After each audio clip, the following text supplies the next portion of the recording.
ನಮಸ್ಕಾರ, ಸ್ಪೀಡ್ ನ್ಯೂಸ್ಗೆ ಸ್ವಾಗತ. ನಾನು ಚಂದ್ರಕಲಾ ನೂತನಗೌಡ. ಟಾಕ್ಸಿಕ್ ಬಗ್ಗೆ ರಾಜಋಷಿ ಗುರೂಜಿ ಸ್ಫೋಟಕ ಭವಿಷ್ಯ. ಯಶ್ಗೆ ಕಿವಿಮಾತನ್ನ ಹೇಳಿದ್ರ ಗುರೂಜಿ. ಯಶ್ ನಟನೆಯ ಟಾಕ್ಸಿಕ್ ಸಿನಿಮಾ ನಿನ್ನೆ ಆಗಸ್ಟ್ 26 ಭಾರಿ ಅದ್ದೂರಿಯಾಗಿ ರಿಲೀಸ್ ಆಗಿದೆ. ಮೊದಲ ದಿನವೇ ಈ ಸಿನಿಮಾ ಬಾಕ್ಸ್ ಆಫೀಸ್ನಲ್ಲಿ ಸುಮಾರು 140 ಕೋಟಿ ರೂಪಾಯಿ ಮೊತ್ತ ಗಳಿಕೆ ಮಾಡಿದೆ. ಜನ ಮುಗಿಬಿದ್ದು ಸಿನಿಮಾ ಕೂಡ ನೋಡಿದ್ರು. ಇನ್ನು ಕೆಲವೆಡೆ ಸಿನಿಮಾಕ್ಕೆ ಮಿಶ್ರ ಪ್ರತಿಕ್ರಿಯೆಗಳು ಕೂಡ ವ್ಯಕ್ತ ಆಯಿತು. ವಿಶೇಷವಾಗಿ ತೆಲುಗು ರಾಜ್ಯಗಳಲ್ಲಿ ಸಿನಿಮಾದ ಬಗ್ಗೆ ನೆಗೆಟಿವ್ ವಿಮರ್ಶೆಗಳು, ಅಭಿಪ್ರಾಯಗಳು ಹರಿದಾಡ್ತಾ ಇದೆ. ಎಸ್ ನೋಡಿ, ಟಾಕ್ಸಿಕ್ ಪ್ರೀ ಲಾಂಚ್ ಈವೆಂಟ್ನ ದುರಂತದ ಬಳಿಕ ನಟ ಯಶ್ ಅವರಿಗೆ ರಾಜಋಷಿ ಗುರೂಜಿಯವರು ಮಹತ್ವದ ಸಂದೇಶವನ್ನು ಕೊಟ್ಟಿದ್ದಾರೆ. ಎಫ್ಐಆರ್ ಸೇರಿದಂತೆ ಈಗ ಎದುರಾಗಿರುವ ಸಂಕಷ್ಟಗಳು ಕ್ಷಣಿಕ. ಯಶ್ ಅವರು ಯಾವುದೇ ಕಾರಣಕ್ಕೂ ಎದೆಗುಂದದೆ ತಮ್ಮ ಮುಂದಿನ ಕಾರ್ಯಕ್ರಮಗಳತ್ತ ಧೈರ್ಯದಿಂದ ಸಾಗಬೇಕು ಅಂತ ರಾಜಋಷಿ ಗುರೂಜಿಯವರು ಸಲಹೆಯನ್ನು ಕೊಟ್ಟಿದ್ದಾರೆ. ನೋಡಿ, ಟಾಕ್ಸಿಕ್ ಸಿನಿಮಾ KGF ಚಾಪ್ಟರ್ 1 ಗಿಂತ ಮೇಲು, KGF ಚಾಪ್ಟರ್ 2 ಗಿಂತ ಸ್ವಲ್ಪ ಕಡಿಮೆ ಆದರೂ ದೊಡ್ಡ ಯಶಸ್ಸಿನ ನಿರೀಕ್ಷೆಯನ್ನ ಹೊಂದಿದ್ದಾರೆ. ಒಟ್ಟಾರೆ ಸಿನಿಮಾಗೆ ಸುಮಾರು 75% ಹಿಟ್ ಆಗುವ ಸಾಧ್ಯತೆ ಇದೆ ಅನ್ನೋದು ರಾಜಋಷಿ ಗುರೂಜಿಯವರ ವಾದವಾಗಿದೆ. ಜೆನ್ಜಿ ಪ್ರೇಕ್ಷಕರಿಗೆ ಟಾಕ್ಸಿಕ್ ಹೆಚ್ಚು ಕನೆಕ್ಟ್ ಆಗುವ ಸಾಧ್ಯತೆ ಕೂಡ ಇದೆ. ನೋಡಿ, ಇಂದಿನ ಯುವ ಜನತೆ ಅಂದ್ರೆ ಟ್ರೆಂಡ್, ಸ್ಟೈಲ್ ಮತ್ತು ಮನಸ್ಥಿತಿಗೆ ಸಿನಿಮಾ ಹೆಚ್ಚು ಹತ್ತಿರ ಆಗುವ ಸಾಧ್ಯತೆ ಇದೆ. ಕೆಲವು ವಯೋಮಾನದ ಪ್ರೇಕ್ಷಕರಿಗೆ ಸಿನಿಮಾ ಇಷ್ಟ ಆಗದೇ ಇದ್ರು ಯುವ ಜನರಲ್ಲಿ ಟಾಕ್ಸಿಕ್ ದೊಡ್ಡ ಮಟ್ಟದ ಚರ್ಚೆ ಹುಟ್ಟುಹಾಕಬಹುದು ಅನ್ನುವ ಅಂದಾಜಿದೆ. ರಾಜಋಷಿ ಗುರೂಜಿಯವರ ಹಿಂದಿನ ಸಿನಿಮಾ ಭವಿಷ್ಯವಾಣಿಗಳತ್ತವೂ ಕೂಡ ಗಮನ ಸೆಳೀತಾ ಇದೆ.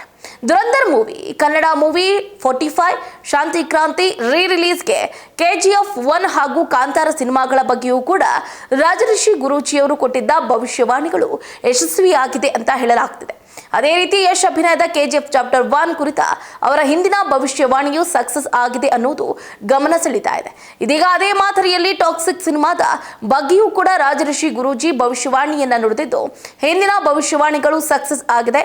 ಈಗ ಎಲ್ಲರ ಕಣ್ಣು ಈಗ ಟಾಕ್ಸಿಕ್ ಭವಿಷ್ಯವಾಣಿಯ ಮೇಲಿದೆ.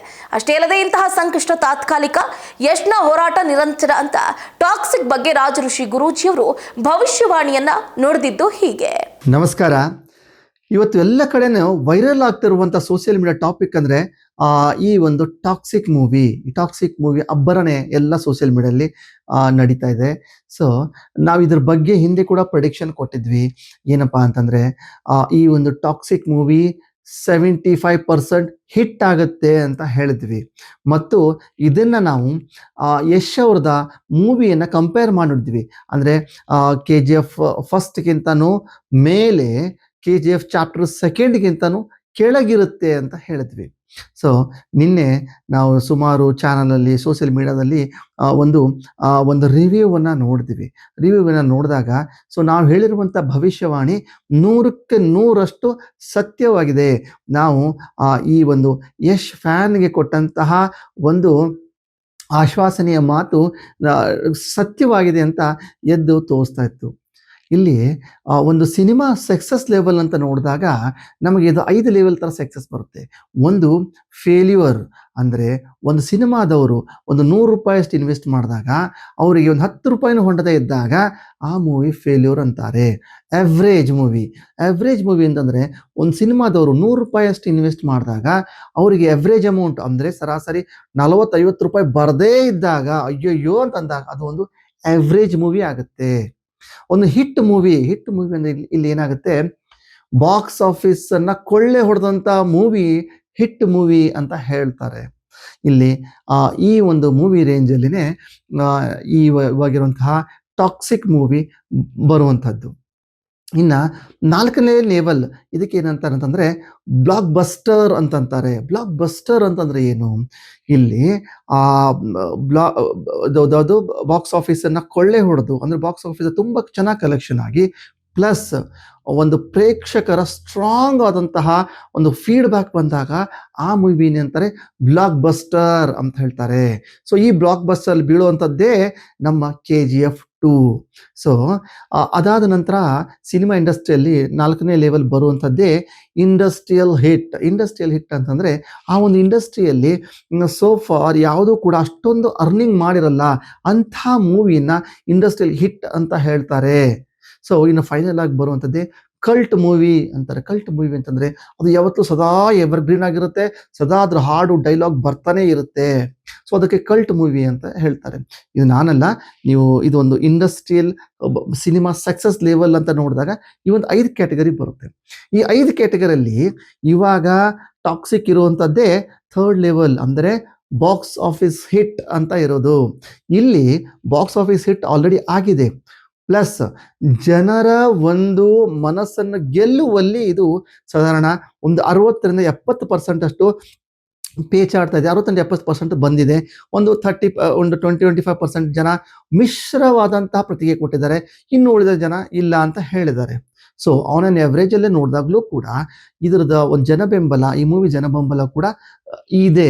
ಸೊ ಇವಾಗ ಇರುವಂತಹ ಈ 70% ಪ್ರೇಕ್ಷಕರ ಬಲ ಮುಂಬರುವ ದಿನಗಳಲ್ಲಿ ಜಾಸ್ತಿ ಆಯಿತು ಅಂತಂದರೆ, ಇವಾಗ ಒಂದು ಬಾಕ್ಸ್ ಆಫೀಸ್ ಹಿಟ್ ಲೆವೆಲ್ ಇರುವಂತಹ ಮೂವಿ ಒಂದು ಹೆಜ್ಜೆ ಮೇಲೆ ಬಂದು ಅದು ಬ್ಲಾಕ್ ಬಸ್ಟರ್ ಆಗುವಂಥ ಸಾಧ್ಯತೆ ಇದೆ. ಇನ್ ಕೇಸ್ 70%ಕ್ಕಿಂತನೂ ಜನಬೆಂಬಲ ಮುಂದೆ ಕಮ್ಮಿ ಆದ್ರೂ ಕೂಡ ಇದು ಬಾಕ್ಸ್ ಆಫೀಸ್ ಹಿಟ್ ಆಗಿಯೇ ಉಳ್ಕೊಳ್ಳುತ್ತೆ ವಿನಃ ಫೇಲ್ಯೂರ್ ಮೂವಿ ಅಂದರೆ ಖಂಡಿತ ಇಲ್ಲ. ಸೊ ನಾವು ಇಲ್ಲಿ ಒಂದು ವಿಷಯವನ್ನ ಗಮನಿಸಬೇಕು, ಇದು ಪ್ಯಾನ್ ಇಂಡಿಯಾ ಲೆವೆಲ್ ಅಲ್ಲ, ಇದು ಒಂದು ಗ್ಲೋಬಲ್ ಆಗಿರುವಂತಹ ಮೂವಿ. ಇಲ್ಲಿ ನಾವು ಯಶನ್ನ ಗೂಗ್ಲಿ ಮೂವಿಯಲ್ಲಿ ನೋಡ್ದಂಗೆ ಅಥವಾ ರಾಮಾಚಾರ್ಯಲ್ ಮೂವಿಯಲ್ಲಿ ನೋಡ್ದಂಗೆ ನೋಡುವ ದೃಷ್ಟಿಕೋನ ಅಲ್ಲ. ಯಾಕೆಂದರೆ ಆ ಒಂದು ದೃಷ್ಟಿಕೋನದಿಂದ ಯಶ್ ತುಂಬ ಮೇಲೆ ಹೋಗ್ಬಿಟ್ಟಿದ್ದಾನೆ. ಸೊ ನಾವು ಕೂಡ ಆ ಒಂದು ಆ್ಯಂಗಲಲ್ಲಿ ನೋಡಬೇಕಾಗತ್ತೆ, ಒಂದು ಹಾಲಿವುಡ್ ಮೂವಿ ರೇಂಜಲ್ಲಿ ನೋಡಬೇಕಾಗತ್ತೆ. ಸೊ ಹಾಗಾಗಿ ಆ ನಿಟ್ಟಲ್ಲಿ ನೋಡಿದಾಗ ನಮ್ಮ ಸ್ವಂತ ಊರಿನ ಹುಡುಗ, ನಮ್ಮ ಕನ್ನಡದ ಹುಡುಗ ಅಷ್ಟು ಮಟ್ಟಿಗೆ ಬೆಳೆದಿದ್ದಾನೆ, ನಮ್ಮ ಒಂದು ಕನ್ನಡ ಇಂಡಸ್ಟ್ರಿಗೆ ಅಷ್ಟೊಂದು ಲೆವೆಲ್ ತೊಗೊಂಡು ಹೋಗಿದ್ದಾನೆ ಅಂತಂದರೆ ನಾವೆಲ್ಲರೂ ಕೂಡ ಒಂದು ಸಪೋರ್ಟ್ ಆಗಿ, ಸ್ಫೂರ್ತಿಯಾಗಿ ಅವ್ರಿಗೆ ಇರಬೇಕು. ಇನ್ನೊಂದು ಆ್ಯಂಗಲಲ್ಲಿ ನಾನು ಇದೇ ಥರ ಪ್ಯಾನ್ ಇಂಡಿಯಾ ಮೂವಿನ ನಮ್ಮ ಶಾಂತಿ ಕ್ರಾಂತಿ ಮೂವಿ ಆಗಿದೆ. ಅಲ್ಲಿ ಏನಾಯಿತು, ಆ ಮೂವಿಯಲ್ಲಿರುವಂತಹ ಪ್ರತಿಯೊಂದು ಹಾಡುಗಳು ಇಲ್ಲಿವರೆಗೂ ಕೂಡ ತುಂಬ ಫೇಮಸ್ ಆಗಿದೆ, ತುಂಬ ರೀಲ್ಸ್ ಆಗಿ ಮಾಡ್ತಾ ಇರ್ತಾರೆ. ಅಷ್ಟು ಜನರ ಮನಸ್ಸಿಗೆ ಮೂಡಿರುವಂಥದ್ದು. ಎಸ್ಪೆಷಲಿ ಏಜ್ ಗ್ರೂಪ್ 40-45 ಯಾರೆಲ್ಲ ಇದ್ದೀರಾ, ಅವರೆಲ್ಲರೂ ಕೂಡ ಈ ಒಂದು ಮೂವಿಯ ಮೆಮೊರಿ ಸದಾ ಅವ್ರಿಗಿರುತ್ತೆ. ಸೊ ಅಲ್ಲಿ ಆ ಮೂವಿ ಎವರ್ಗ್ರೀನ್ ಆಗಿ ಎಲ್ಲರ ಮನಸ್ಸಲ್ಲಿ ಉಳ್ಕೊಂಡಿದ್ರು ಕೂಡ ಅದು ಫೇಲ್ಯೂರ್ ಕಂಡಿದೆ. ಕಾರಣ ಬಾಕ್ಸ್ ಆಫೀಸ್ ಕೊಳ್ಳೆ ಹೊಡೆದಿಲ್ಲ, ಬಾಕ್ಸ್ ಆಫೀಸ್ ಕಲೆಕ್ಷನ್ ಆಗಿಲ್ಲ. ಬಟ್ ಅದು ಪ್ಯಾನ್ ಇಂಡಿಯಾ ಮೂವಿನೇ ಕೂಡ ಜನರ ಮನಸ್ಸಲ್ಲಿ ಇದೆ, ಆದರೆ ಬಾಕ್ಸ್ ಆಫೀಸ್ ಹಿಟ್ ಆಗಿಲ್ಲ. ಈ ಆ್ಯಂಗಲಲ್ಲಿ ಟಾಕ್ಸಿಕ್ ಬಾಕ್ಸ್ ಆಫೀಸ್ ಹಿಟ್ ಆಗಿದೆ, ಜನರ ಮನಸ್ಸು ಗೆಲ್ಲುವಲ್ಲಿ ಒಂಥರ ಮಿಶ್ರ ಫಲ ಬಂದಿದೆ.